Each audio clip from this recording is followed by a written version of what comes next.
எந்த நாடு? அது எந்த நாடு? எந்த நாடு ஐயா? நாவலர்கள் புகழும் நாடு. புகழக்கூடிய நாடு அல்லவா? கோட மழை பொழியும் நாடு. குளிர்ந்த தென்றல் வீசக்கூடிய நாடு. மானிருந்து விளையாடும், மயிலிருந்து சிறகுணர்த்தும், தேனிருந்து கவிகள் பாடும், செல்வம் பொருந்திய நாடாக இஞ்சி மஞ்சள் விளையும் நாடு. இருவாட்சி காய்க்கும் நாடு. அப்படி இருக்குகின்ற நாடு எந்த நாடு? எந்த நாடு? வல்ல நாடா, முறப்ப நாடா, அகப்ப நாடா? இல்லையே. பாதாளம் என்று சொல்லக்கூடிய நாடு. பாதாள உலகம் அல்லவா? மாதமும் மழை பொழியும் நாடு. நாடு வருடங்கள் முப்பயரும் செழிக்கும் நாடு. செழிக்கக்கூடிய நாடு. அந்த பாதாள நாட்டிலே 55 தேசத்திற்கும் அரச நாடாக திகழ்வது பாதாளம். பாதாள உலகம். அதன் அடக்கம் 56 தேசத்திற்கும் அரச நாடு. அரசு நாடு. அழகு பாதாள தேசத்திலே தேசம் அதிலே யார் ஆண்டு வருகிறார் தெரியுமா? யாரெல்லாம் ஆண்டு வருகிறார்? அந்த பாதாள தேசத்திலே யாரெல்லாம் ஆண்டு வாராளே தேசம் அதில் யாரெல்லாம் ஆண்டு வாரா? வர்ணனுமாரத்தை கண்ணி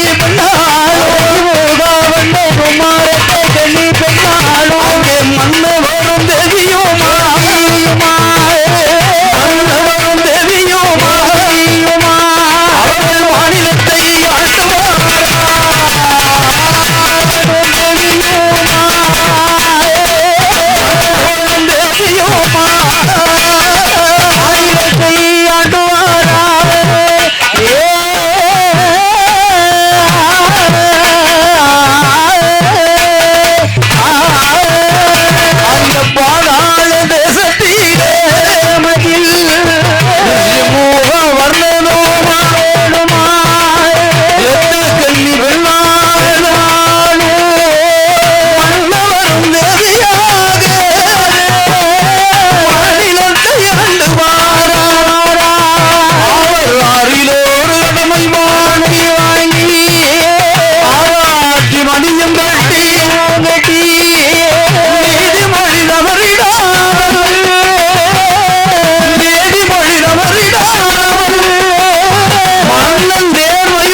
நீதியது விலகிடாமலும் நேர்மையது மாறிடாமலும் அறம் நெறி சத்தியத்தோடும் ஆண்டு வருகின்றார்.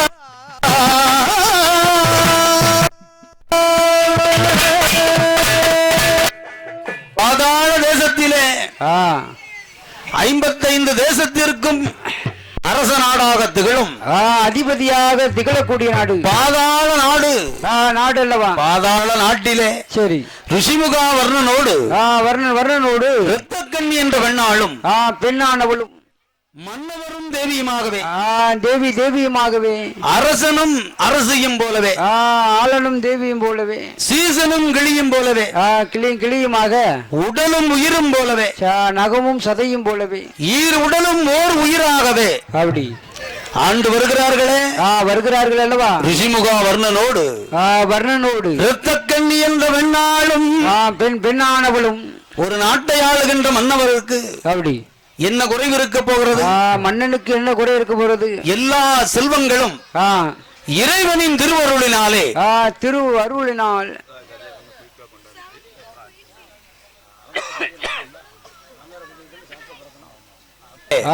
நாடதில் ஈசனுடைய அருளினாலும் அருளினாலும் அறம் நெறி சத்தியம் கடமை கண்ணியம் கட்டுப்பாடு அல்லவா? விலகிடாத மன்னவனாகவும் நீதி நேர்மை. அப்படி ஒரு மனிதனுக்கு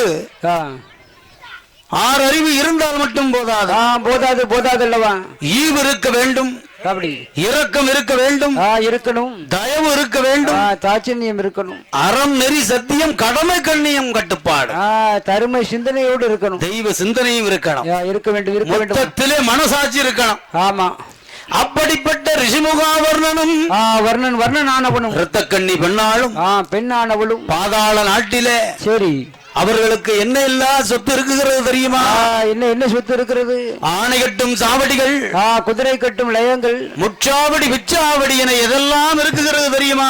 என்னெல்லாம் இருக்கிறது? அங்கே ஆணை கட்டும் சாவடியா குதிரை கட்டும் லயங்களுமா, ஆணை கட்டும் சாவடியா குதிரை கட்டும் லயங்களும், முச்சாவடி விச்சாவடி முன்னரம்போ மாளிகையா, முச்சாவடி முன்னரம்போ மாளிகையா, ஆணை கட்டும் சாவடியா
ரத்த கண்ணியான பெண்ணா பெண் கொடியாலும் ஆண்டு வருகிறார்கள் அல்லவா?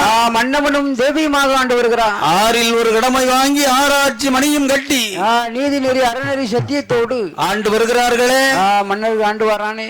சேனாதிபதிகள் தண்டு தலையாரிமார்கள் அப்படி மந்திரிமார்களோடு மந்திரிமார்களோடு ஆண்டு வரும் மன்னவனுக்கு மன்னாதி மன்னவனுக்கு ஆணை கட்டும் சாவடிகள், குதிரை கட்டும் லயங்கள், முச்சாவடி வெச்சாவடி, முன் அரங்கு மாளிகை, கோபுரமும் பொன்னாலே, கொடிமரமும் தங்கத்தால், தேரடியும் பொன்னாலே,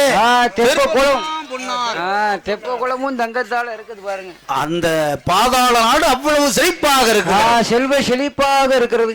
எத்தனை செல்வங்கள் இருந்தாலும் இருந்திட்டாலும் ஒரு விருந்தினர் வந்து நம்முடைய இல்ல தேடி வருகிறாருன்னு வைங்களேன். வந்தார்கள். அவர் வந்தது வராததுமா?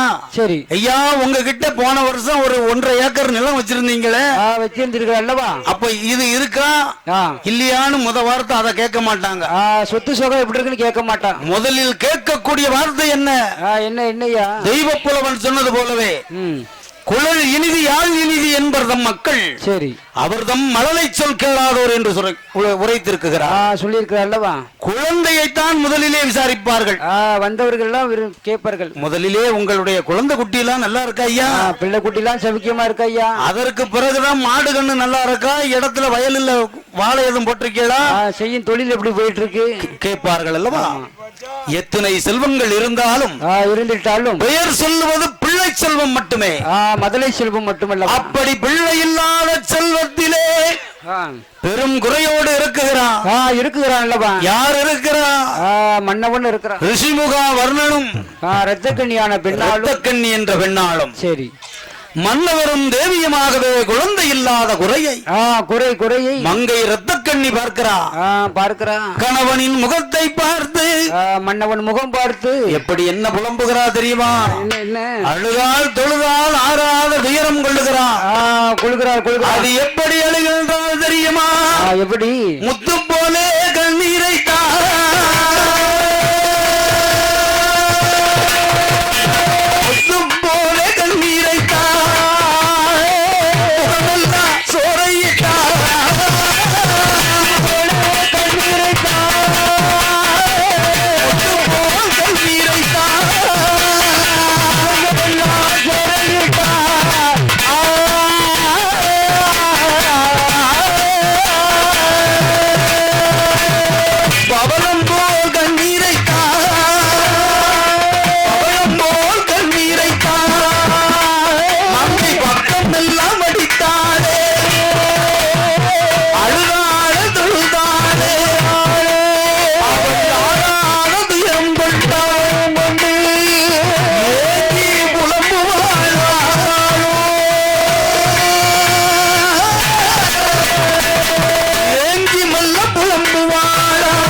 ஏற்ற மங்கை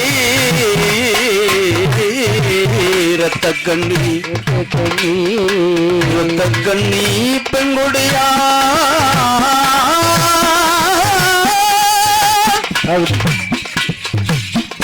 நம்முடைய அரண்மனையில சொத்தாலும் குறைவுமில்லை, சுகத்தாலும் தாழ்வும் இல்லை, மன்னாள் ஒரு குறைவும் இல்லை, மனையால் ஒரு தாழ்வும் இல்லை. எப்படி அழுது புறங்கின்றால் தெரியுமோ?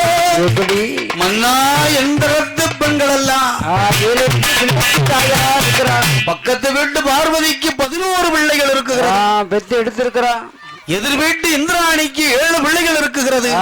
மாறி மாறி பெத்துக்கிட்டே இருக்கா. அடுத்த வீட்டு ஆனந்தம்மாவுக்கு 5 பிள்ளை இருக்கு. 6 பிள்ளை இருக்கு. எப்படியா இருக்குகிறதே? இருக்கிறது பெற்று எடுக்கவில்லையே. பிள்ளை முகம் பார்க்கவில்லையே. பாராத பாவியாகவே இருக்குகிறேனே. மதலை முகம் பாராத பாவியா இருக்கிறேன். என்ன பாவம் செய்தோமோ? ஏது பாவம் அது செய்தோம்? இதுவரைக்கும் எந்த தவறுமே நான் செய்ததில்லையே. இல்லையே நான் தெரிந்தும் தெரியாமல் செய்திருந்தாலும் அறிந்தும் அறியாமல் செய்திருந்தாலும் ஈசனுக்கு கண்ணில்லாமல் போய்விட்டதே. வருடங்கள் எத்தனை கடந்தது? கடந்திருக்கிறது. 30 வருடங்கள் தாண்டி விட்டதே. முடிதரிப்பு பிள்ளை இல்லையே. 40 வருடங்கள் கடந்து விட்டதே. நாடாள ஒரு குழந்தை இல்லையே. அதேதான், நாடாளுவதற்கு ஒரு குழந்தை இல்லாமல் போய்விட்டது. இருக்கிறது 50-60 வருடங்கள் கழிந்தும் அப்படி அரசாளுவதற்கு இல்லாவிட்டாலும் நம்மை அணைத்துக் கொள்வதற்காக ஒரு குழந்தை இல்லாத பாவியாக இருக்கிறோம். பாவியாக இருக்கிறோம். எப்படி அழுது புலம்புகின்றால் தெரியுமா? எப்படி? ஆண்டிதன்னை அடித்தேனோ, ஆண்டிதன்னை அடித்தேனோ,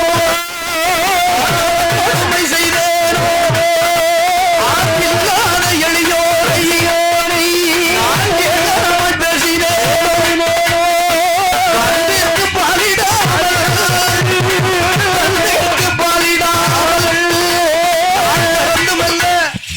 கறந்து மெல்ல உண்டே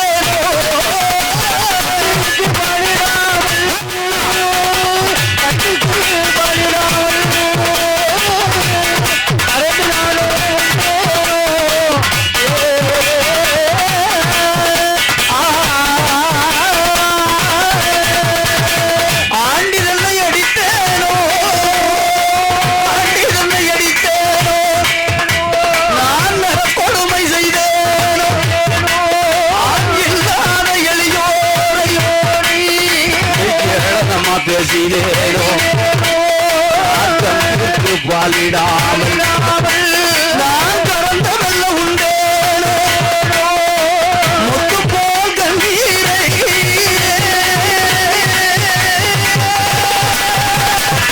முத்து போல் கண்ணீரை, முகமெல்லாம் சோரை விட்டார்.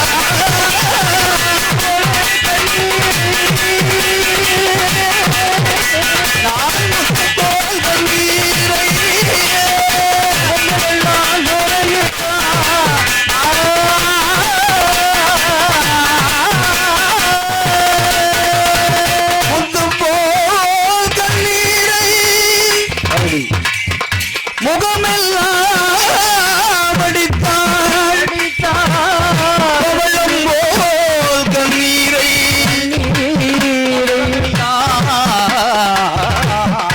சோரையிட்டாள். தொழுதாள் ஆறாத துயரம்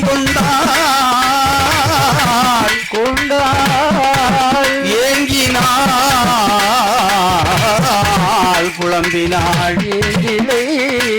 ஏற்றம் மங்கை இரத்த கண்ணீர், என்ன பாவம் நாமும் செய்தோம் இதுவரைக்கும் நம்முடைய அரண்மனையிலே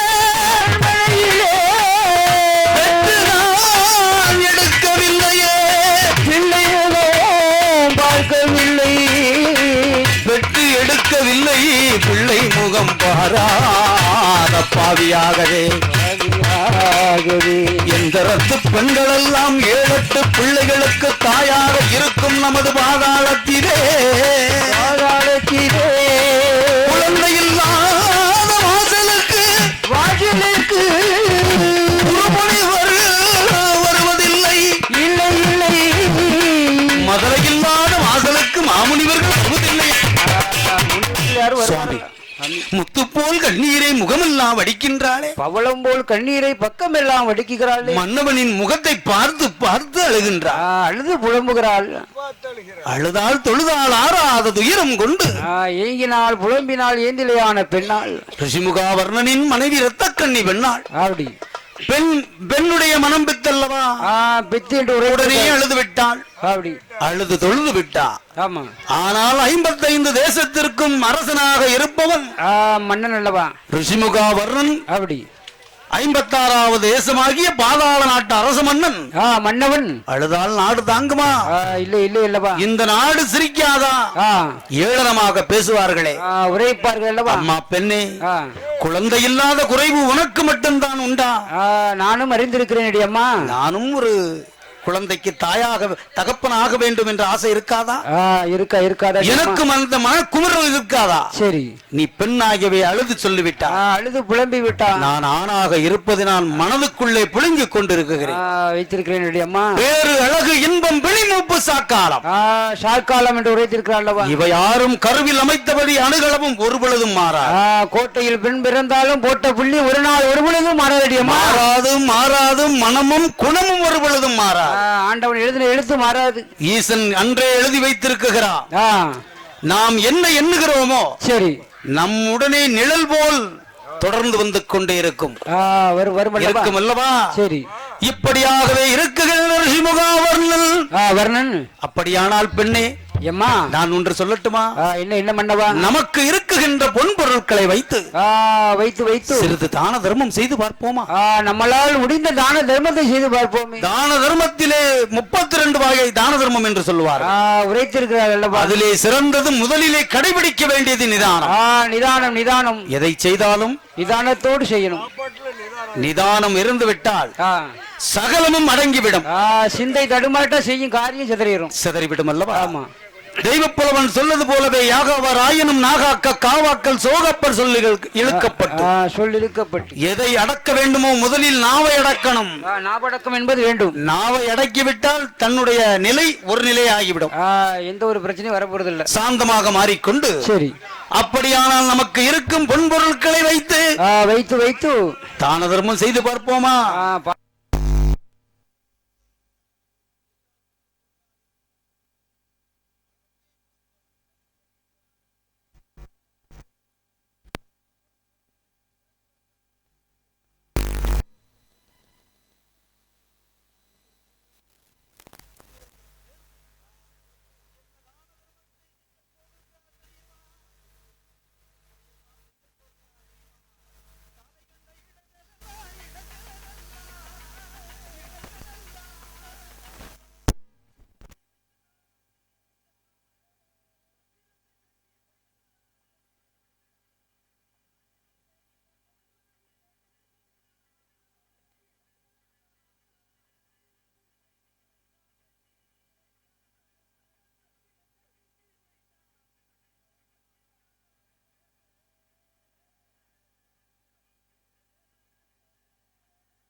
சொன்னது போல வேறு அழகு இன்பம் பிணிமூப்பு சாக்காலம். யாருக்கு என்ன நடக்குமோ அன்றே எழுதி வைத்திருக்கிறான் ஈசன். நம்முடைய நல்வினைக்கு தகுந்தார் போல் நல்வினை நடக்கும், தீவினைக்கு தகுந்தார் போல் நிழலாகவே வரும் அல்லவா? இப்படியாகவே யார் செய்த வினையோ நம்முடைய இல்லத்தை வைத்து பாகித்துக் கொண்டிருக்கிறது. அதனாலே இனி நமக்கு தெய்வம் தான் துணையாகவே மனதிலே எண்ணி ருஷிமுகா வர்ணனும் இரத்தக்கண்ணி என்ற பெண்ணாலும் மனதை தேர்த்தி கொண்டு ஆறுதல் வார்த்தைகளை மன்னவன் மனைவிக்கு சொல்ல, மனைவி மன்னவனுக்கு சொல்ல சொல்லுகின்ற வேளையிலே ரிஷிமுகா வர்ணன் என்ன செய்கிறான் தெரியுமா? அத்துவனகானகத்திலே அருங்கானகம் தன்னதிலே ஆள் அறியாத வனத்திலே வன வேட்டை ஆடுவதற்காகவே வருகிறான். மன்னவன் வருகிறான். வருகின்ற நேரம் அந்த அத்துவன கானகத்திலே தவம் இருந்து கொண்டு வருகிறார் ஒரு மாமுனிவர். இருந்து வருகிறான். வண்டு மகா ரிஷி என்ற ஒரு பெரிய முனிவன். முனிவன் தவம் இருந்து வருகிறான். தவம் இருந்து வருகிறான் அல்லவா? சரி. அவனுடைய தவம் முக்தி ஆனால், முக்தி ஆனது ஆனால், வெற்றி பெற்றால் மும்மூர்த்திகளின் இடத்தை பிடித்து விடுவான். மும்மூர்த்தியின் தொழிலை அடையக்கூடிய பக்குவம் கிடைச்சிடும். அதனாலே பிரம்மா விஷ்ணு ருத்ரன் மும்மூர்த்திகளும் ஒன்று சேர்ந்து ஒன்றாகவே சேர்ந்து ஒரு ஆண் குழந்தையை உண்டு செய்து, சரி, அந்த குழந்தையை வண்டுமுகா ரிஷியின் தவத்தை கலைப்பதற்காகவே அந்த குழந்தையை மும்மூர்த்திகள் சேர்ந்து ஒன்றாகவே சேர்ந்து அந்த ஆண் மகனை என்ன செய்தான் தெரியுமா? என்ன செய்கிறான்? அந்த ஆகாயத்திலிருந்து மேலோகத்திலே இருந்து அந்த ஆண் குழந்தையை, அந்த நல்ல குழந்தையை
கண் விழித்தார் மாமுனிவல். தவமது கலைந்த நேரம்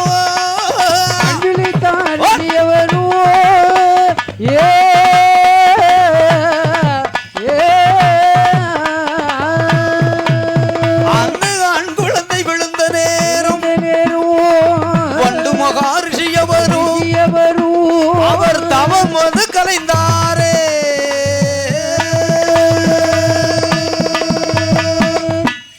இந்த குழந்தையை தவத்தை கலைப்பதற்காகவே எறியப்பட்ட குழந்தை அல்லவா? வண்டு மகா ரிஷியின் மடியிலே வந்து விழுந்த நேரம் தவம் கலைந்ததல்லவா? கலைந்தது. கண் விழித்தார் வண்டு மகா ரிஷி. ரிஷி அவனன்னு பார்க்கிறான். குழந்தையை பார்ப்பாரோ ஆகாயத்தை பார்ப்பாரோ?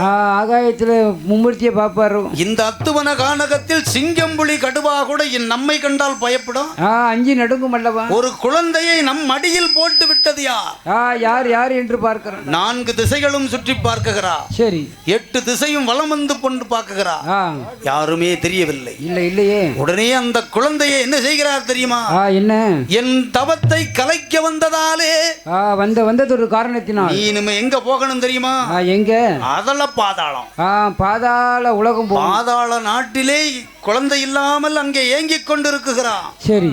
ரிஷிமுகா வர்ணனும் இரத்த கண்ணி பெண்ணாளம் அவர்களுக்காகவே உண்டு பண்ணிய குழந்தை தானே அது. சரி, அதனாலே ரிஷிமுகா வர்ணன் வருகின்ற பாதையில் அப்படி இந்த குழந்தையை அவருடைய கண் பார்வையில் படும்படி வண்டு மகா ரிஷி விட்டறிந்தான் பூலோகத்திலே இருக்கிறானே. அந்த குழந்தையானது அத்துவன கானகத்திலே இருந்து கொண்டு வயிற்று பசியோடு கூவனல்ல கூவா என்று குரலோசை போட்டிடுமா.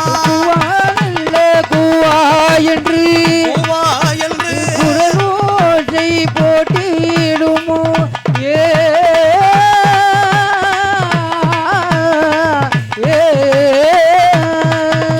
அது விம்மி விம்மி அழுதிடுமோ. விம்மி அழுதிடுமா. வீரச்சத்தம் போட்டிடுமா. குழந்தை சத்தம் காதில் கேட்டு ரிஷிமுக வர்ணனுமா வாரி மெல்ல கையில எடுத்தான். வாயோரம் முத்தவோ விட்டான். மெல்ல கையில எடுத்தான். வாயோடு முத்தவோ விட்டான்.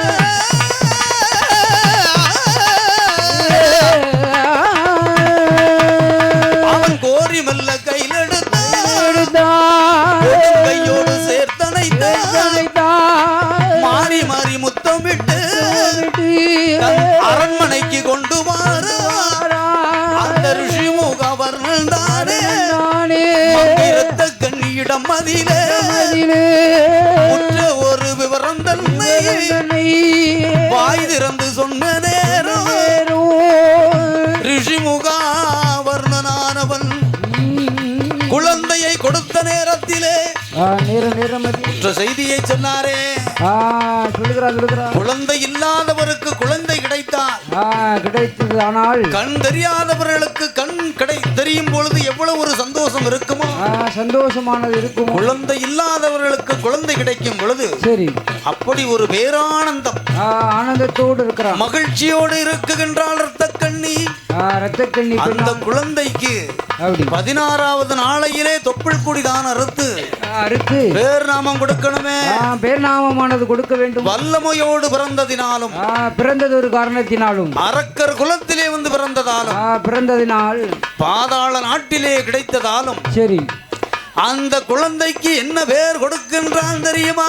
என்ன பேர் கொடுக்கிறான்? அந்த ரிஷி முகா வர்ணனானே வல்லரக்கன் என்று சொல்லி பேர் கொடுத்தான். ரிஷி முகா வர்ணனானே வல்லரக்கன்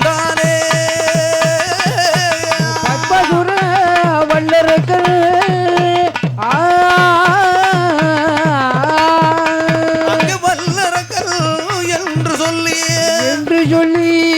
பேர் நாமம் கொடுத்த நேரம் ஒரு வயதா 2 வயதா 3 வயதாகி 1வது வயதிலே அவன் ஊந்துமெல்ல விளையாடினான்.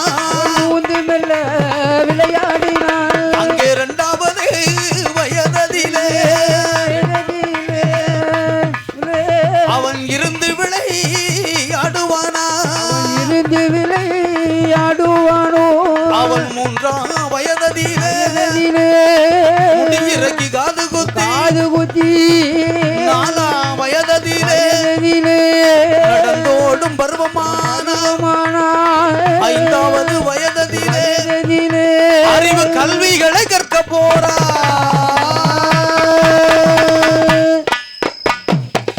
வல்லரக்கரானவன் ஒரு வயதில் ஊந்து விளையாடுகிறான். 2வது வயதில் இருந்து விளையாடுகிறான் அல்லவா வல்லரக்கன். 3வது வயதிலே முடி இறக்கி காது குத்தி 4வது வயதில் நடந்து ஓடும் பருவம் நடந்து ஓடுகிறான். 5வது வயதிலே அறியாத பருவம் அல்லவா. கல்வி கற்க வேண்டுமே. கல்வி கூட்டத்தில் கொண்டு சேர்க்கணும் அல்லவா. அறியாத வயதிலே கல்விகளை கற்றால் தான் கற்று உணர்ந்தால்தான் அது வயது முகிரும் பொழுது அது நமக்கு ஒரு பாடத்தை ஒரு ஆற்றலை தரும். சரி எந்த வயதில் எதை கற்க வேண்டுமோ வேண்டும் அந்தந்த வயதுகளை கடந்து விடக்கூடாது அல்லவா. காலம் கண் போன்றது, கடமை பொன் போன்றது என்று சொல்வார்கள் அல்லவா, உரைத்திருக்கிறார்கள் அல்லவா. அந்த வல்லரக்கனானவனை வல்ல அரக்கனானவனை ரிஷிமுகா வர்ணன் குருகூலத்திலே கொண்டு விட்டு குரு முனிமாரவர் என்ன செய்கிறார் தெரியுமா? என்ன செய்கிறார்? பாடங்களை புகட்ட வேண்டும். வேண்டும் வேண்டும். அப்படி என்ன பாடத்தை புகட்டுகிறார் தெரியுமா? எப்படி புகட்டுகிறார்? அறிவுரையாம் என்றுபடி அன்னம்பிதா பேச்சுபடி பெயர்ச்சுவடி மூதுரை கதிர்காமம் முத்தமிழோடு செந்தமிழ் செந்தமிழ் நல்லறிவு உலக நிகழ்தி நான்மறை திருக்குறள் படியாத சுவடுகள் அனைத்தும் படித்து வருகிறான் 16 வயதுக்குள்ளே. அப்படி பல கணக்கையும் கற்று உணர்ந்தான். கற்று உணர்ந்திருக்கிறான். அதற்கு மேலே நம்முடைய இனம் அரக்கர் இனமாச்சே. அரக்கர் குலம் அல்லவா. அரக்கர் குலத்திற்கு தேவைப்பட்டது என்ன? வீரம் வேண்டும். வீரம் வேண்டும், விவேகமும் வேண்டும், வேண்டும் ஆற்றலும் வேண்டும், அறிவும் வேண்டும், வேண்டும் அல்லவா. அப்படியான வீரத்திற்கு என்னத்தை எதை கற்கிறான் தெரியுமா? எப்படி கற்கிறான்? ஆனை ஏற்றோம், குதிரை ஏற்றோம், குதிரை ஏற்றோம், மல்லடம்பு சிலம்பு தொழில், ஆனை ஏற்றோ குதிரை ஏற்றோ, குதிரை ஏற்றோ, மல்லடம்பு சிலம்பு தொழில்,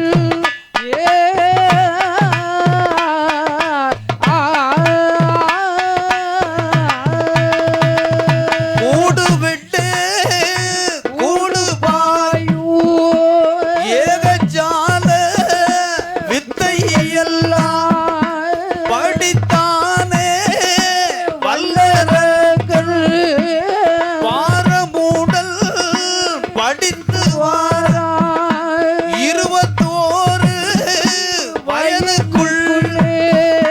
வயதுக்குள்ளே எல்லா கணக்கும் கற்றுணர்ந்தா 21 வயதுக்குள்ளே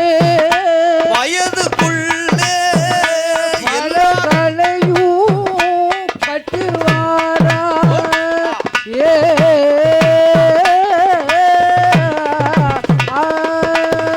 ஆனையேற்றம், குதிரையேற்றம், மல்லடம்பு சிலம்பு தொழில், கூடு விட்டு கூடு பாயும் குரலி வித்தை, அனைத்து வித்தைகளையும் கற்றானே.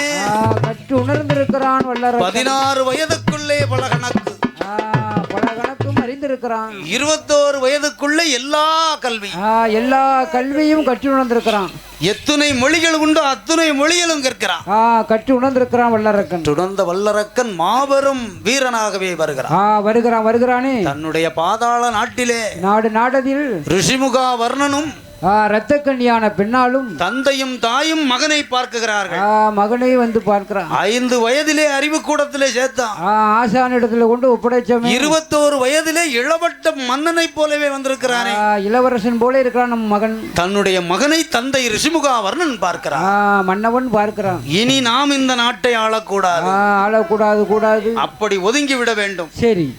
தந்தை பாடும் பொழுது மகன் பாடும் ஒரு பக்குவம் வருவ நேரத்தில் தந்தை அப்படியே விலகிக் கொள்ள வேண்டும். எந்த தொழிலாக இருந்தாலும் சரி, தந்தைக்கு முடியும் பட்சத்தில் செய்யலாம், முடியாத பட்சத்திலும் முடியும் என்று காட்டக்கூடாது. சரி, இருக்குகிறது அல்லவா? இந்த நேரத்திலே ரிஷிமுகா வர்ணனானவன் இரத்த கண்ணி பெண்ணானவள் தன்னுடைய மகனுக்கே இந்த அரசனையை கொடுக்க வேண்டும், அரியணையை கொடுக்க வேண்டும், மகுட முடியை எடுத்து சூட்ட வேண்டும், தங்க முடியை சூட வேண்டும், சிம்மாசனத்தில் அமர வைக்க வேண்டும், மகனை அமர வைக்க வேண்டும் என்று வல்லரக்கன் இடத்திலே சொன்ன நேரம் வல்லரக்கன் என்ன செய்கிறான் தெரியுமா? ஏது செய்கிறான்? அவனி சூழ 55 தேசத்து மன்னர்களையும் வரவழைக்க வேண்டும். எல்லோரையும் வரவழைக்க வேண்டும். அவர்கள் மத்தியிலே சிம்மாசனத்திலே என்னை அமர வைத்து தங்க முடியை எடுத்து என்னுடைய திரு தலையிலே சூட வேண்டும். என்னுடைய சிரசிலே சூடின நேரம் அதற்கு பிற்பாடாகவே நான் ஆட்சியை புரிந்து வருவேன் என்று சொன்னான் அல்லவா வல்லரக்கன் உரைத்த போது அவர் அந்த வார்த்தை காதில் கேட்டு ஆட்டும் என்று சம்மதித்தார். அந்த மந்திரியை தான் அழைத்தார் ரிஷிமுகா வர்ணனுமா. அந்த குறுநாட்டு மன்னர்களை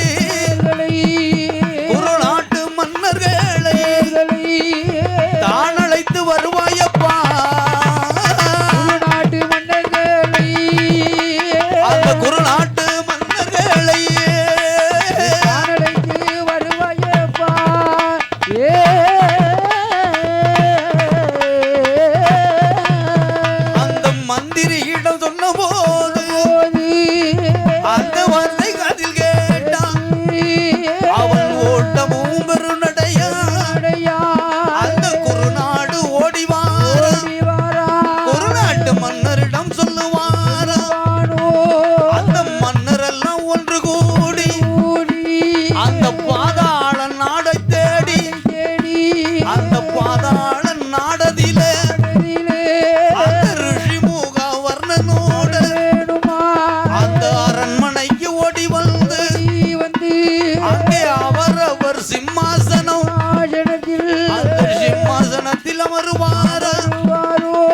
அப்படி அமருகின்ற வேளையில பார்த்தான ரிஷிமுகாவர்ணன் மகன் வல்லரக்கனை தான் அழைத்து மகிழ முடிய சூட்டுவானா மகிழ முடிய சூட்டுவானா தந்தை ரிஷிமுகாவர்ணனுமா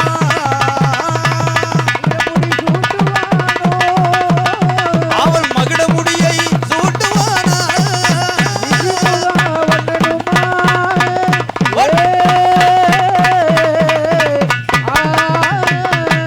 அவனி சூழ் 56 தேசத்து மக்கள் தேசத்து மக்கள் அல்லவா குருநாட்டு மன்னர்கள் மன்னர்கள் ஈழம் பாண்டி யாழ்ப்பாணம் துங்கம் மங்கம் துலுக்கான ஒட்டக தேசம் முகாந்தர தேசம் பல்லவ தேசம் பாண்டிய தேசம் சிந்து பாஞ்சாலம் வடமதுரா தென்மதுரா சரி போன்ற அவனை சூழ 56 தேசத்து மன்னர்கள் முன்னாலே மன்னர்கள் முன்பதாகவே மகுடமுடியை எடுத்து வல்லரக்கன் சிரசிலே சிரசாதனையை வைக்கிறார் தந்தை ரிஷிமுகா வர்ணன் மகிழ்ச்சியோடு சூட்டுகிறார் சூட்டின நேரத்திலே நேரம் வல்லரக்கன் குருநாட்டு மன்னர்களை பார்க்கிறான் அப்படியே ஏறிட்டு பார்க்கிறான் பார்த்த உடனே என்ன செய்கிறான் தெரியுமா என்ன சொல்லுகிறான் அப்பா குருநாட்டு மன்னர்களே அப்பா மன்னர்களே என்னுடைய தந்தை இத்துணை ஆண்டு காலம் எப்படி ஆட்சி புரிந்தார் என்பது எனக்கு தேவையில்லை இல்லையே நான் ஆட்சி பீடத்திலே அமர்ந்தேன் இந்த நேரம் அமர்ந்த இந்த நாள் முதலாக இந்த நொடி முதலாகவே சரி உங்களுக்கு போட போகின்றேன் சட்டம் சட்ட திட்டத்தை புதுசா வகுக்க போறேன் தீட்ட போகிறேன் திட்டம்